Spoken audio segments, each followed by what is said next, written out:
আমার শ্বশুরমশাই যখন যৌতুক করতে এলেন তখন একটু জোরে ফুঁপিয়ে কেঁদেছিলুম। তিনি জিজ্ঞেস করলেন কেন কাঁদছে। লোকে বললে বাপের বাড়ি যাবার জন্য। তাতে তিনি বললেন বল পাঠিয়ে দেব। সকলে বলতে লাগলো দেখেছ কি শেয়ানা বউ, ঠিক তাক মাফিক চেঁচিয়ে কেঁদে উঠেছে যখন শ্বশুর যৌতুক করতে এসেছে।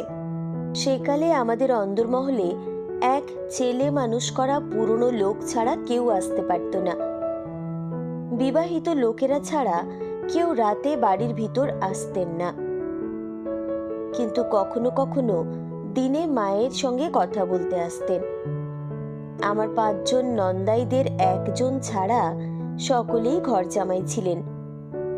নন্দাইরা প্রায় সকলেই কুলীন ব্রাহ্মণের ঘরের ছেলে। হয়তো কলকাতায়